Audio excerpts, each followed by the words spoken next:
Chris, how can social and political conflict manifest typically in the workplace? Right. So typically what I find is I'll use the real world example of my workplace, if I may. So one way that I see that it manifests itself is here in South Florida, the department that I manage, I have quite a large number of Haitian females that work for me. And on the opposite end, I have several um, cisgendered hetero males that also work for me. So socially and politically, there is a lot of not necessarily conflict. However, I mean, conflict is not the management is not necessarily the absence of tension, but there could be underlying tension as well. So one thing I find is that the a lot of times the Haitian females interact with people. They're very vocal.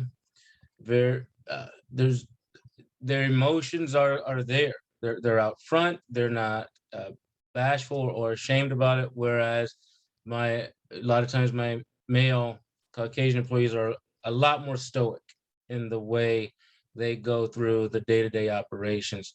In our day-to-day operations, we deal with a lot of our clientele come from wealth and privilege, and the Haitian employees still tell them like it is, and they pull no punches, and that is oftentimes taken personal by those that aren't in the culture. So socio-politically, socio-economically, therein lies conflict right there. And one thing that we are dealing with currently is we are not mandated to take the COVID vaccine.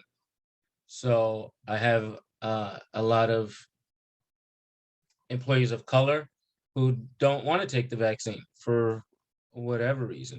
So that right there is a real world example, if I may, of a political conflict in the workplace that we deal Yeah. with. Well, and it crosses over between politics and social groups because it seems like there's these social group, like, if we're going to kind of categorize who's not getting it or who's getting it, or who believes this or that about particular political, positions, sometimes that there's some correlation between different social groups.